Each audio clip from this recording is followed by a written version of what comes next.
there's a couple of articles here, which I'll leave links to in the description below, where Eddie Hearn is giving the latest update on the Joshua Wilder negotiations. And the stumbling block appears to be the location of the fight. Team Joshua are more than happy with the money they're being offered, but they just want to fight in the UK. And the reason that they're giving for wanting to fight in the UK is because they want to give back to the fans who have supported Joshua since the start of his career. Because a lot of the fans are not going to be able to afford to fly over to the United States to watch this historic unification bout. So Joshua is willing to take a pay cut to have the fight in the UK just to give back to the fans. This is what Team Joshua is saying. Well, in my opinion, that has got to be the biggest load of BS I've ever heard in my life. As far as I'm concerned, the real reason that Joshua wants to fight in the UK is for home advantage. And what does home advantage actually mean? It means two things. He wants preferential treatment from the referee and the judges, and he wants to make sure that his opponent doesn't get preferential treatment from the referee and the judges.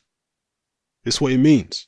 And if you look at Joshua's recent fights, we can see examples of where he's got preferential treatment from the referee and judges. The Klitschko fight. Going into the 11th round, Joshua was ahead on the scorecards. What fight were the judges watching? Because it clearly wasn't the same fight I was watching. Because I was watching a fight where, to me, it seemed obvious that Klitschko was ahead. So that's an example of Joshua receiving preferential treatment from the judges. Then there was the Takam fight. Now, Joshua weighed, 254 pounds in the Takam fight? The fight was stopped prematurely at a time when Joshua potentially, after launching a big attack, could have been gassed and slowed right down. Alright? I wouldn't have put any money on it. It looked as though Takam was going to get stopped anyway, but it was still a premature stoppage as far as I'm concerned. And so that's an example of Joshua receiving preferential treatment from a referee. Then, in Joshua's last fight, the unification with Joseph Parker, the referee prevented Joseph Parker from working on the inside. Well, he prevented both of them from working on the inside, but Parker, being the shorter guy with the shorter arms, had more of an advantage on the inside than Joshua. Joshua's advantage was on the outside. So the referee's behavior helped Joshua out far more than it helped Parker. So that's another example of the referee giving Joshua preferential treatment.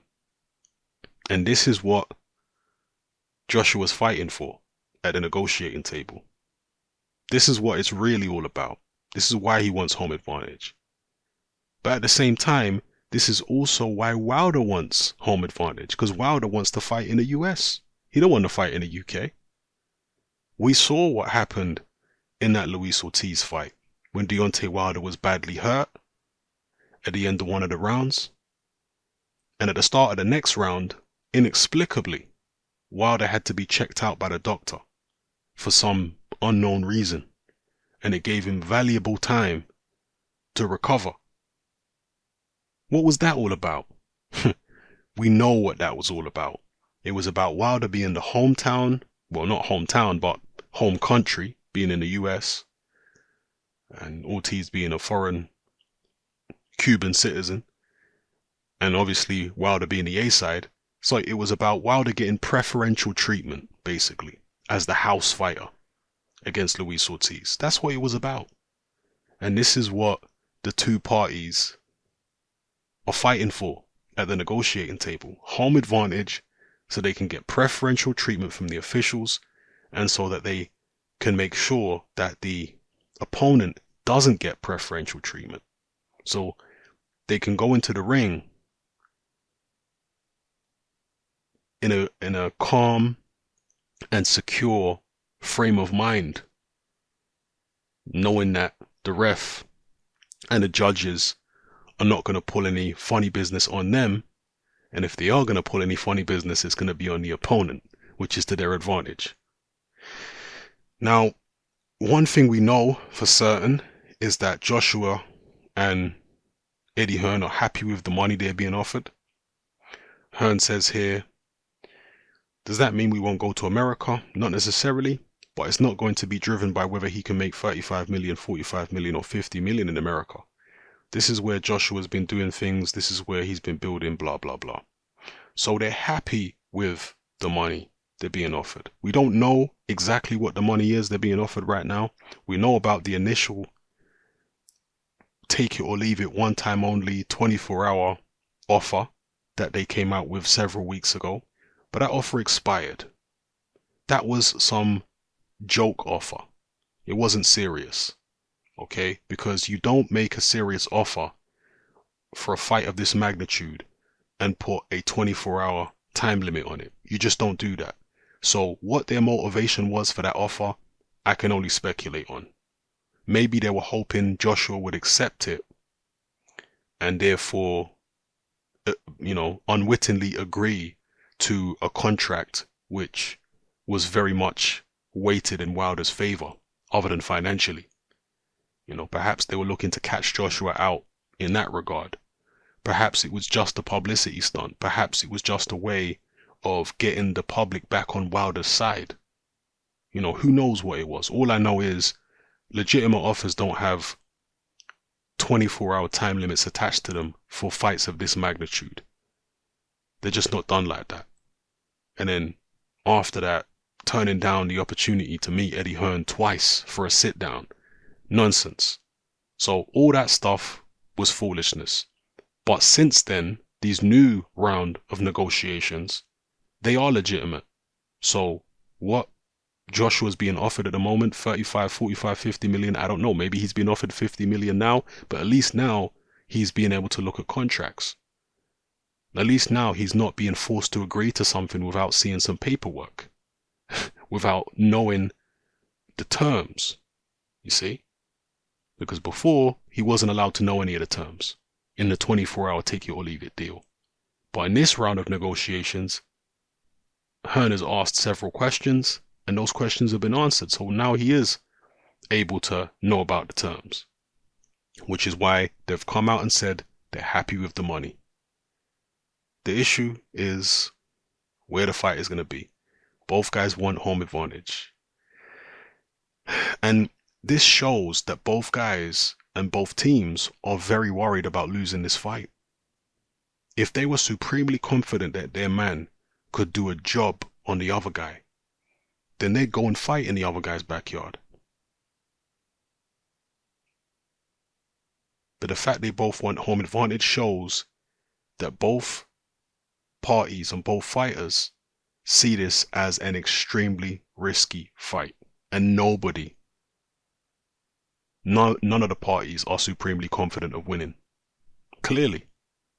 Or else they wouldn't be so desperate to get home advantage.